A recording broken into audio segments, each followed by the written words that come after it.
some of those challenging behaviors and increase that bounce back from stress for both you and your kiddos. So that's a lot to cover in one little hour. So let's see how far we can get. And I see that we might have a new, if you're new, I would just invite you to, if you have a second device, to check out on the very, very top of your screen, and it's going to be on every top of every screen that we look at today. So it'll say mentimeter.com, and then you can plug in the code, and then you'll be able to do some voting. Now, if that's not comfortable, no worries.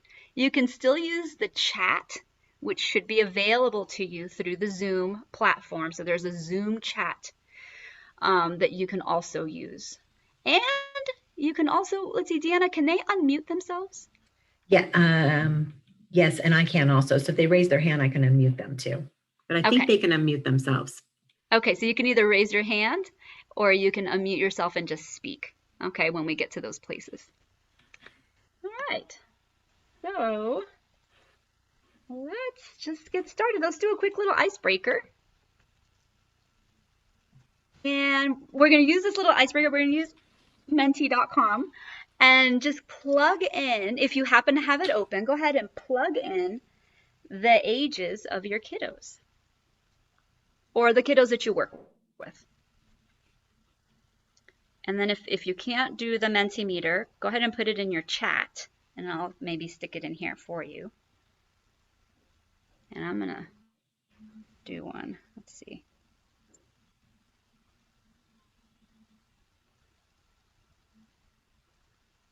You'll see what it kind of looks like. See, there's one. It says 5 years old. Let's see. We got, oh my goodness. Oh Katie. my goodness. That's awesome. Let's see. Oh, okay, wait, let's see if it'll, oh, it's not going to let me. I thought I would be able to enter your children's names in there. Okay, so we've got grandchildren that are almost 2 and kids that are 6. Katie. She also has a sense of humor, which is a beautiful thing. So 13, 11, 10, 8, 5, and 1. It's amazing. And then Kristen has 4 and 1.5. Oh, perfect. Okay. Let's see. All right, so here's another one. So if you could magically erase any one challenging behavior, what would it be? Which is the one that's really kind of gets you going a little bit, kind of triggers you a bit?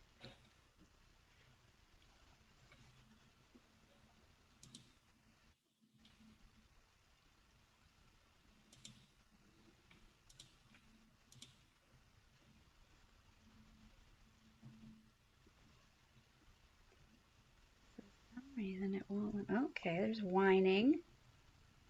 Oh, won't let me do more than one. All right. Saying no, hitting or kicking. Yeah, those are big. Especially, I'm like, no.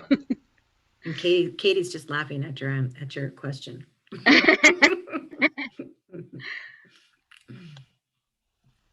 All right, I'm gonna give it another second here. Yeah, so melting down, rolling on the floor, crying. Very good. Okay. All right, I'm gonna move forward. All right, now I'm gonna invite you, and I know some of you didn't answer, and that's okay. But I do want you to maybe think about a challenging behavior or the one that you typed in. Just really go there. You might even close your eyes and just kind of go there. We won't stay there for very long. My goal right now is for you to just rate that. How stressed do you feel on a scale of 1 to 10? And 1 is going to be at peace, you're fine. And 10 is you are volcanic.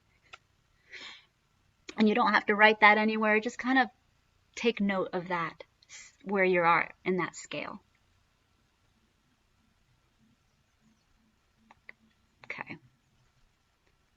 Now I'm going to invite you to just breathe through this. So I'm going to go ahead and turn this on, and I'm just going to invite you to just follow the picture and just breathe with this.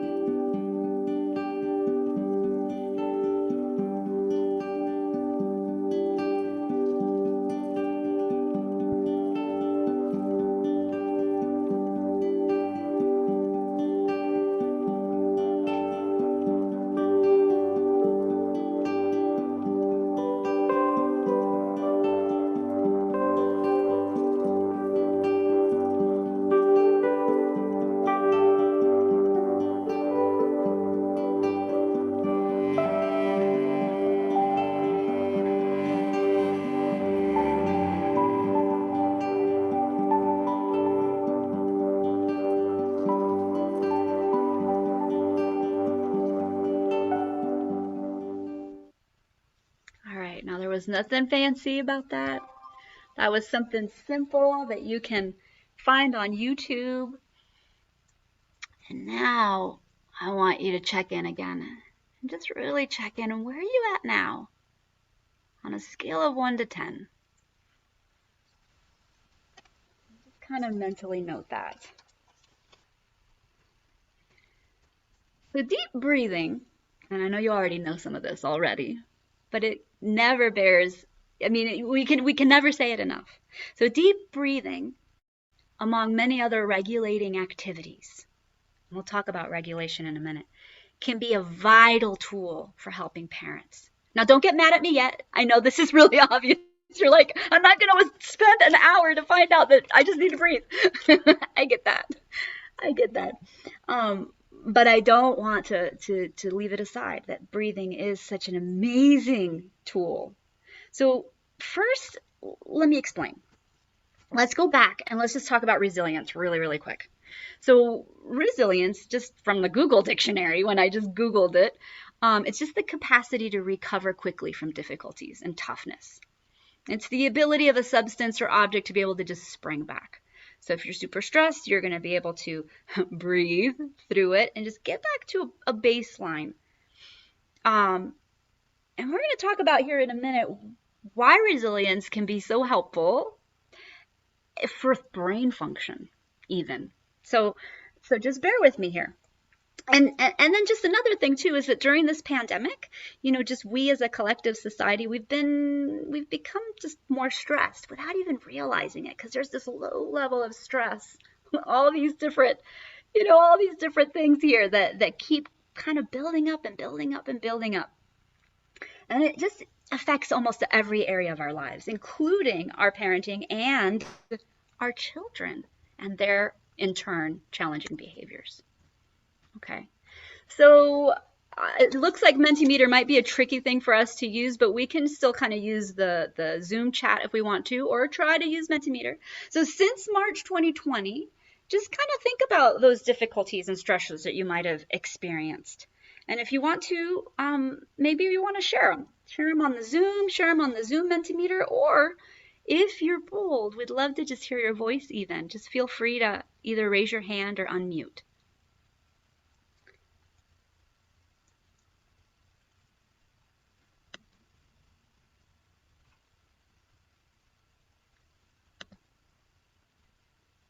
Yeah, the lack of socialization. For sure, Kristen. That is actually really, really huge on so many levels, isn't it? Mm-hmm.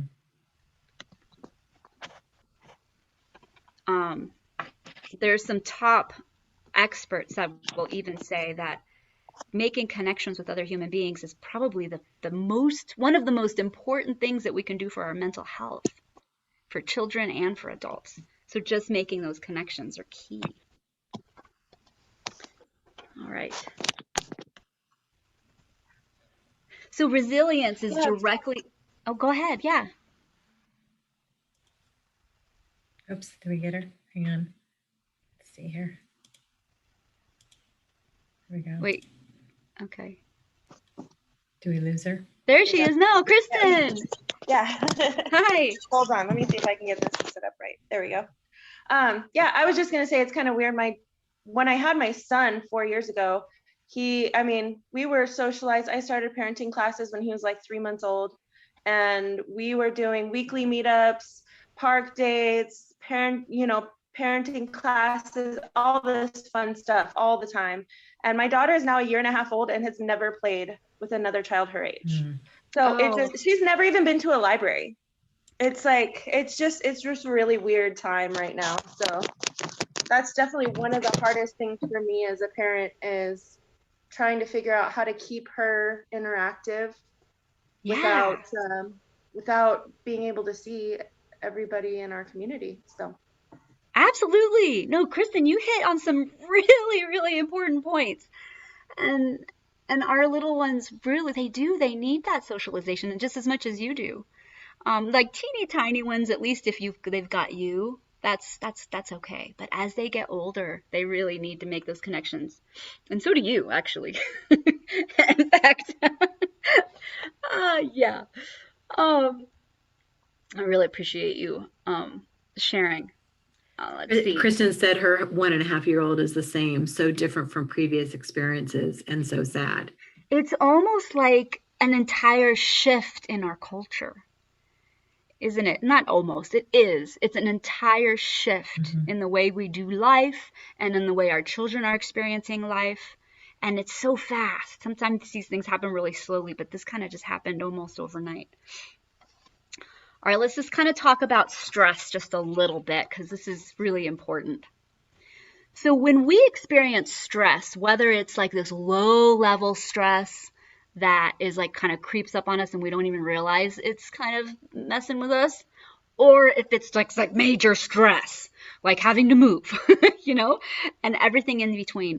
When we have stress, it's not just in our heads. It's not like, oh, we're stressed out. It's a whole body experience, okay?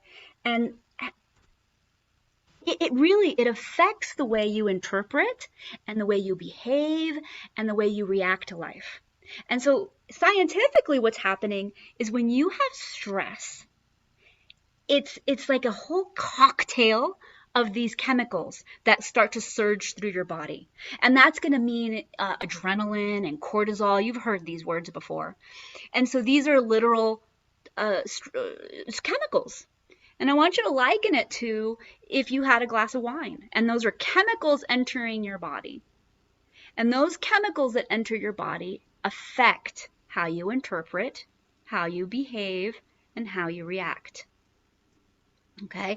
And cortisol and adrenaline and all those chemicals, they're very similar to wine in that it takes time for the body to metabolize those chemicals, right? So it takes a while before you start to feel sober again after you have a few glasses of wine. Same thing with stress. That chemical surges through your body, and it takes time for it to metabolize in your body for you to get back to at least your baseline. And it affects so many things. And so, so that's what I was saying. Think of stress hormones the way you would think of any other substance that alters your body, because it's the same sort of thing. So let's talk about how stress affects your brain function. And when we're talking about this, you can think about it for yourself and also think about it for your children. Okay? So, but before I can really get to that brain function part, we need just a little bit of brain development to really kind of make this real for us. So let's see. I'm gonna go over here. All right, so in this picture, we've got a not so perfectly scientific picture of a brain, okay? This is not perfectly scientific, but it kind of drives home a certain point, and so here it is. The middle part of the brain, or the inside part of the brain, or actually, I'm gonna, if you, I don't know if you can see my face as well, but if you can, I'm going to show you my hand, because Dr. Dan Siegel loves to make this hand model of the brain that's very handy. So the first thing to develop is that brainstem. That's that primitive brain. And that's developing right away in utero. That's the part of the brain that's helping the baby get the heartbeat going and the circulation going and all of those things that we don't have to think about. By the time that baby is born, that brainstem is is not fully mature, but it's getting there. It's an important piece, and it's pretty mature. The next thing to develop, generally speaking, is the limbic area, and that's really the middle part of the brain. Dr. Dan Siegel, he likes to use his thumb as the limbic because it kind of sits right there in front of the brain stem and underneath the cortical areas. It's like right in the middle. Okay. And you know that part is beginning to kick in your babies when the baby starts to make eye contact with you and kind of smile. That's the part of the brain that needs to make connections with other human beings. It's a survival. It's a need. We all have this need to connect. It's baked in to our brains. It's baked into it's how we were created. So it's a very important piece. Now, the next thing to develop, and the final thing, are the cortical areas. And it starts kind of early on, but it doesn't finish, and you may already know this, the cortical areas don't finish developing until about mid-20s, late 20s. Okay, and that's important to remember too. Okay, so the brain develops from the bottom up. Okay, super important. Brain develops from the bottom up. Before I move on, I just want to kind of drive home the point that this is a very simplistic way of looking at the brain, so we do miss a little bit of the complexity. So just kind of appreciate that this is a simplified version. But this simplified version is going to really help us understand some things really well. Can I ask a question? Yeah, absolutely. So when would you say the first and second are pretty much done developing, or do they continue until 25 as well? No, that's a great question, and I don't know if I can pull up that answer right off the top of my head. The brain stem develops probably within infancy. You know, and I'm not positive about the limbic area when it I would have to look that one up. I don't have that off the top of my brain. Off the top of my brain. It's funny I say that because it is off the top of my brain that information would be stored in those cortical areas. So I get a lot of this part of my education comes from trainings that I've done with Dr. Bruce Perry, which is, and I'll go into that in a minute with Dr. Bruce Perry. He's amazing, and we're going to talk a little bit more about him. He's pretty much the world's renowned, one of the most renowned experts in child trauma. So when all the big things happen, he's the one that's called. He was at Waco, he was at Columbine, he was at Sandy Hook. He's the guy that gets called, and he's written a few books, and we'll talk more about his model in a minute. In fact, a lot of what I talk about is kind of comes from him. And so, all right, so okay, so before we move on to the next slide, here's the part I really want you to take home from this. So the brain develops from the bottom up, but it also processes information from the bottom up. Everything that you ever think about, anything that ever happens to your body, anything, me talking to you, it has to enter through the brainstem and work its way up to the cortical areas. Everything does. Not one thing really can, well, I don't know. Most things, there's not much that will not follow that process. Okay, so if I poke your arm, that's going to travel through the spinal cord. It's going to enter through the threshold, which is your brainstem, and it's got to travel through one of those pathways, which your brain has many, to get to that prefrontal cortex to figure out what to do. Okay, the problem happens when that information gets stuck. Okay, so hold on to that thought. I teach a lot of parenting classes, and this particular model seems to really help with this whole, how the brain kind of, the different parts of the brain and how they function. Okay, so we're going to talk about the owl, the meerkat, and the tiger. So the owl is this reflective, wise, intelligent animal, and that is the cortical area. The cortical area of our brain is that wise owl. That's the only part of the brain that can be reflective. It's the only part that can strategize and think logically and actually use words really well. It's the only part of the brain that can do that. Now in the middle, that limbic area, the thumb, we like to liken that to a meerkat. And here's why. This is not an animal, I don't know, that we all think about every day. But here's the funny thing about the meerkat. So they love to live together. They need each other because the limbic system's all about that connection and need for being together. And so they live together in these little colonies underneath the ground. But they always send somebody out there, one or a few little meerkat guards. And they're always scanning the horizon for danger. And they're very reactive. They're very emotional, and they need validation, those little animals. And so is the limbic. The limbic system's always scanning for danger. And what happens is that if it sees danger, it wakes everybody up and says, wake up, we got to do something. Now, our brainstem can be likened to a tiger. That tiger is primitive. It is reflexive. It's all sense being, and it's fight or flight. When information gets stuck in the brainstem, we are not thinking, because remember, the only part of our brain that thinks is the owl, is the cortical. But if we're living in our tiger, we're in our sensory, we're just reacting. It's more than reacting. It's because when you react, there's maybe a teeny bit of thought, but no, this is reflexive, and it's primal. Okay, and so when I learned this model with the animals, the way they kind of did it, they showed the hand, right? And so if the little meerkat sees danger, the owl flies away.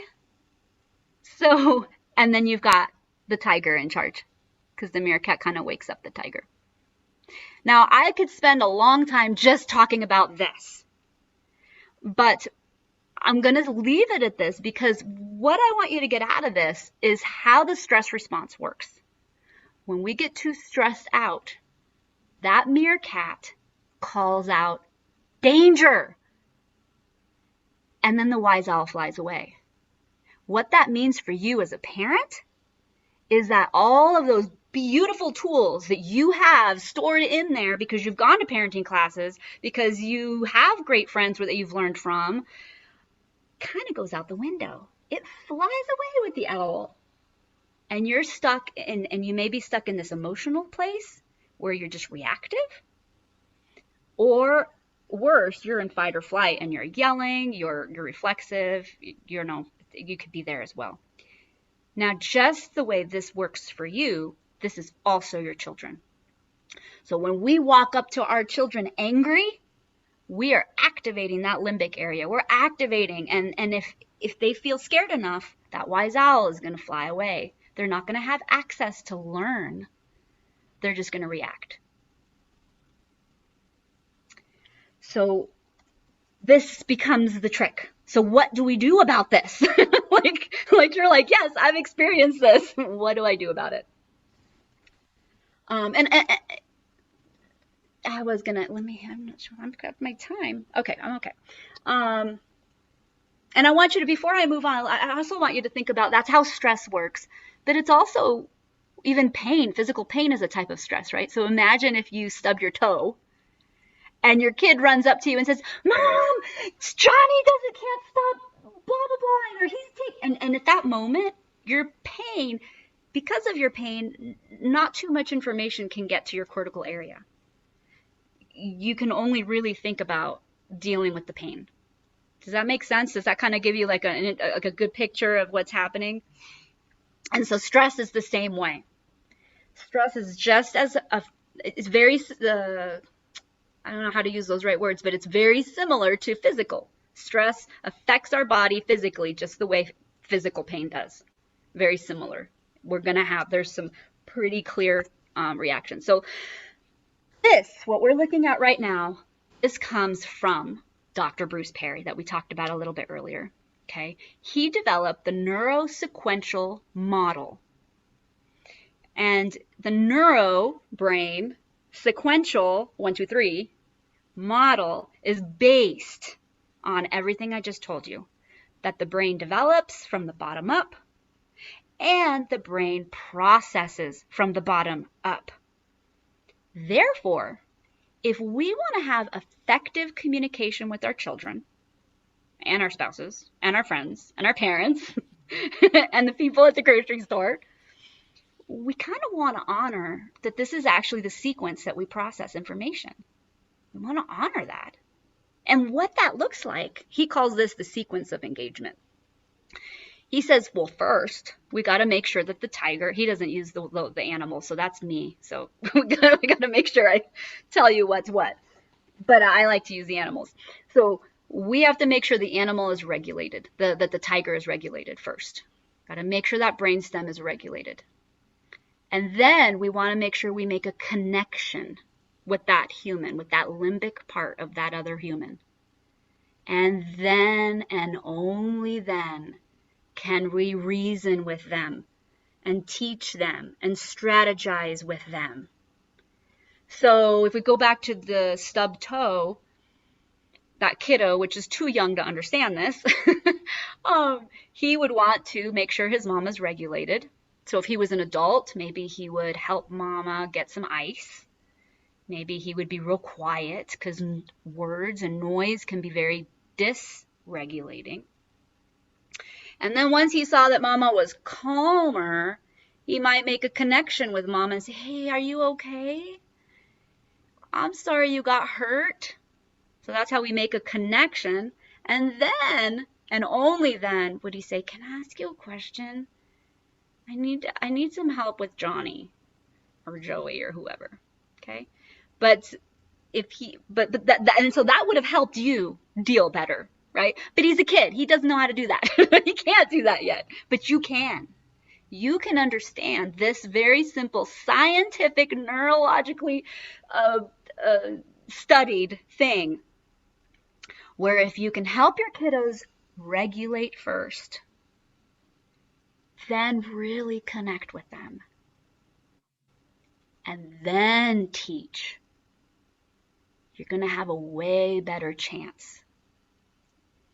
Now, that is a tall order, especially when we're all stressed. And so in order for this to be effective, we have to do this to ourselves first. So we need to regulate ourselves first. Because a dysregulated adult will never, ever regulate a dysregulated child. And I probably should have made a slide that said that, but I didn't. A dysregulated adult can never help regulate a dysregulated child or anyone. So step one is always to figure out what you need to regulate yourself. I want you to think back to just the very beginning of this presentation, where you thought about some of these stressful behaviors, and then you took a few deep breaths. And I'm thinking that after that, your number went down. And that number is directly related to your stress hormone, to the amount of stress hormone that's surging through you at that moment. And that's why breathing can be so helpful in the moment.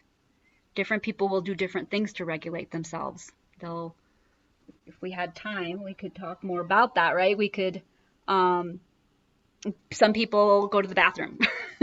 Although I remember when my kids were little, they'd follow me there. Or they'd shoot things underneath the door, like they'll put little fingers or toys or whatever. Or you'd go get a glass of water. A lot of people will do a lot of different things. You have to know what helps you to regulate. And then relate with yourself. Honor your own feelings. I am frustrated. I'm overwhelmed. This guy's really triggering me right now. Just honor that. And then you can reason with yourself and go, okay. And what's happening when you do that is the stress response is going down. The wise owl can come back.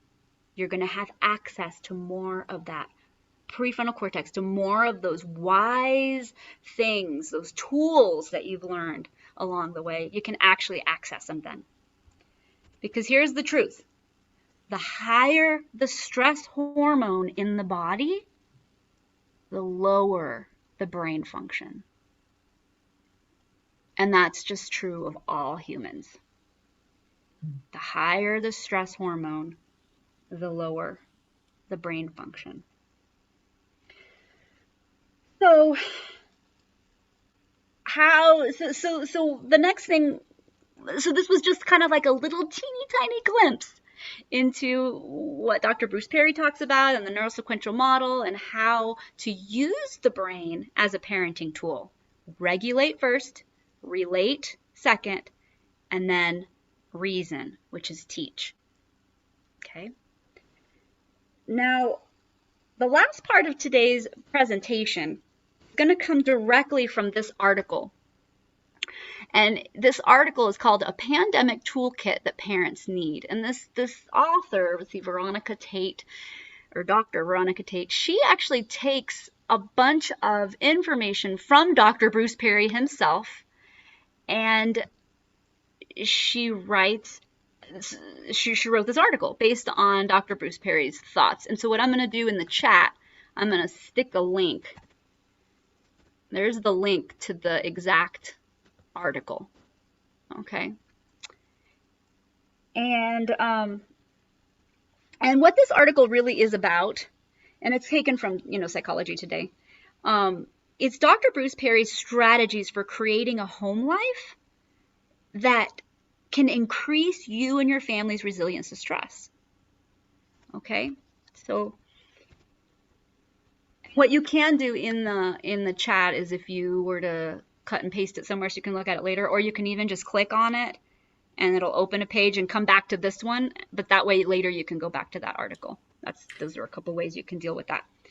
The third thing you can do is at the end of this presentation there will be a little survey, and you can say, hey, can I have those links again, and I'll email them to you. Okay. I'll send them in our thank you email when it goes out, Beni. Oh, awesome. I've got it. So awesome. Yeah. Okay, so here is one of two of these slides that come directly from Bruce Perry's work at the neurosequential model. And I'm going to first show your attention, or kind of direct your attention to the middle over here where it says patterns of stress. So we all know that there are certain kinds of stress that are horrible, that don't help us, right? We don't like it. And then there's other parts that are actually useful. We actually need a little bit of stress to learn. We need it. We need a little bit. The type of stress that's good for us is predictable, it's moderate, and it's controllable.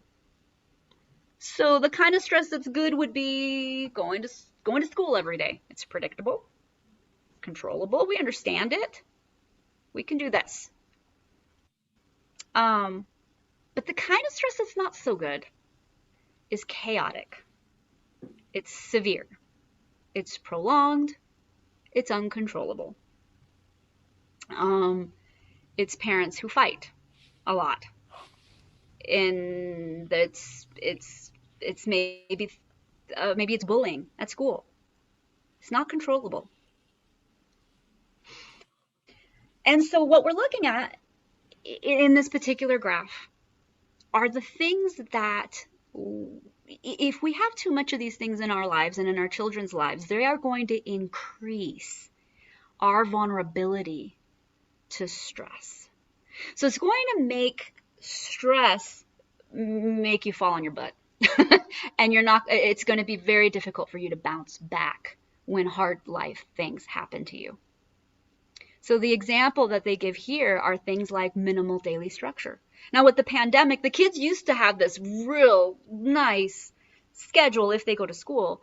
Okay, we wake up, we get ready, we brush our teeth, we go to school, we come back, we have a snack, we do homework, we go to bed. Rhythms are predictable, they're moderate, they're controllable, and they're very helpful for children and adults. Okay, they teach us how to deal with stress. But when we don't have much structure, it can really mess, especially with our kids' brains, but all of ours really. I don't know about you, but one of the things I have to do is I have to write out my schedule. I need a schedule. I need to look at it. I need to see it. That helps me feel calmer. And then there's comfort eating, right? So nutrition, we know that nutrition is so important. And I'm not going to talk about nutrition because there's so many schools of thought. But comfort eating generally means sugary, starchy, fatty foods. And if we eat too much of that, what happens, just think about it. What happens is if you have eaten too many candy bars, no lunch, and then you get a phone call that your kid needs to go to the doctor, you're going to feel way more stressed out than had you had a nice, nutritious meal. Children, they get crazy sometimes when they don't have the right nutrition in their brain. Too much media, that's a big issue nowadays. In fact, it's way bigger than ever before. If we have too much screen time, parts of our brains are not being used. And there's a lot of effects. There's a lot of studies on what too much media can do. So we're not saying get rid of it. We're saying let's budget it. Minimal exercise. So if we were to talk about how to help our children stay regulated, we would talk about the importance of rhythmic, repetitive motion. And so we all know the importance of getting our children to be able to go run outside and play. It's such a difference, right, in the home if they get to go run out and play and just get it out of their systems. And if not, if they're in the house, we know what can happen. We know what can happen. Emotional isolation is a big one. That limbic system really needs that connection. If we don't have those connections, like Kristen was talking about, it can really mess with our heads, especially for the older the child and the adults as well. And then self-focused. That means that we're thinking too much about ourselves. When we get so isolated, it's hard to think about anything else. It's because it's what we got, but our thoughts can really be distorted. We'll talk about a little bit more of that in a second. And then sleep disruption, right? So how regulated and how wonderful of a mama are we when we don't get any sleep? Same thing goes for kiddos. And then the last thing on this chart is negative, ruminative. Oh, I'm saying it wrong. That word comes from the word to ruminate, which comes from like when cows chew and they ruminate on grass for a very long time. And they just chew and chew and chew.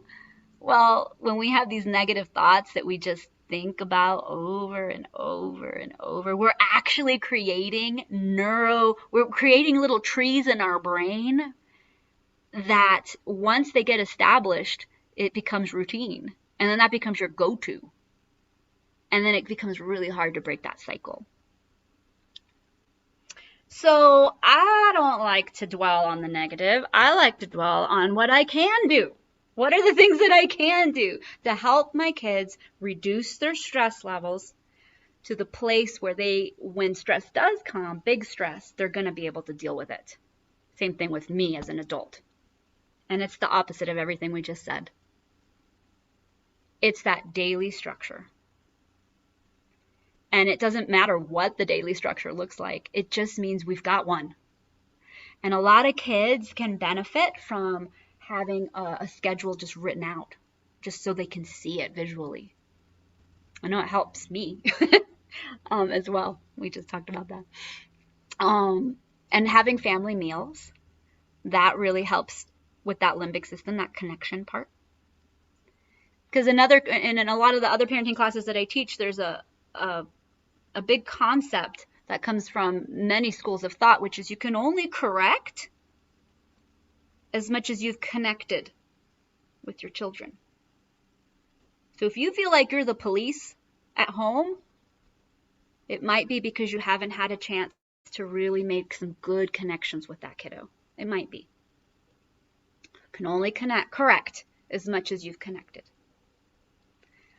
And then limited media. So just have that budget. Bake it into that daily structure that you write down on the wall. Like, hey, we're going to, you get to play on this tablet from this to this time, and then you get to go outside and play, or whatever you decide.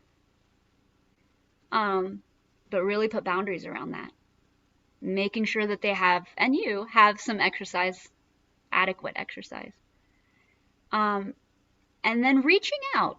So when you're overwhelmed, who are your people? Like when Kristen talked about having those play dates or going to the park together, I wonder, do you still have phone numbers for some of those moms? Can you call them when you're feeling like, yes, good. And that's going to help you increase your resilience to stress for many reasons. And then helping others. So sometimes kiddos get to learn from their parents when they're like, oh, you know what, let's bake some cookies for our neighbor, or let's see if our neighbor needs some groceries. So when we go grocery shopping, we can pick some things up for our neighbor.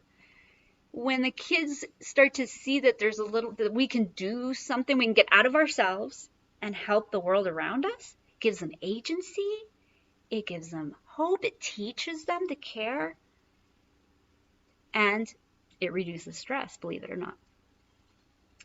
There's these reward systems in our brain, and when you help others, because we're designed to be in community, there's you actually get dopamine hits for helping others. So it's kind of like a little catch, it's symbiotic. And of course, do whatever you can to have that sleep hygiene. Make sure the kiddos get to sleep at the same time every day, and you too. Do what you can. And then whenever you find yourself getting in that negative, chewing on stuff, the negative, see if you can go just honor it. And then, you know what do I have control over? What's good in this situation? What can I focus on that's going to help me move forward? So that's all we really have time for today. We tried to pack a lot into it. And I don't know if you want to use Mentimeter or if you wanted to use the chat to write down something that you might have like, that might be something I can use. And so I'd invite you to write something down. And this is for you. Because when you write things down, it's like just another layer that it might kind of help cement. It might actually help you do whatever that is. So you can consider doing that. And if not, just kind of think about it.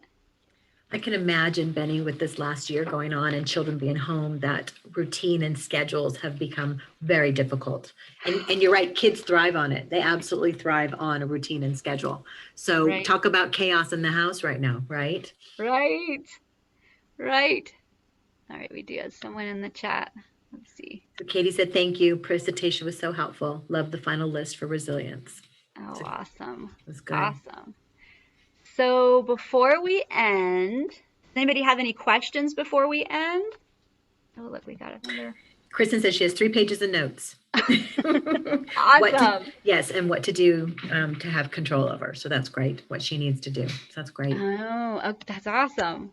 So before we go, we just wanted to put tell you that this is, do you actually want to talk about resilient? Yeah, so Resilient Arizona is actually a free service that's out there for anyone in our community. And so it's crisis counseling. And if you know of anyone, and so Resilient Arizona is grant monies that we're using to put on these webinars. And so if you know of anyone that is in need of crisis counseling or counseling of any sort, it doesn't really matter. All they have to do is call 211. It's a free service. It's available to anyone in the state of Arizona. So we're really wanting to push out that information. And it can be anytime, anyone, anywhere in the state of Arizona. So, and we just wanted to say thank you for joining us today. I am going to send out an email that will have your links to it. And then we have a questionnaire from Beni that she just likes to gather information from. So just watch for me an email from us. Thank you, Beni. Yeah, thank you. Thank you, everybody. It was great. Yes. Great to see you all. And so we have this, and we have this scheduled for the next 3 Fridays. So please join us and we'll keep sending out reminders about it. So, all right. Thank you, everyone. Thank you. Thank you. Nice to see you. Thank you. It was great. Great. Have a great day.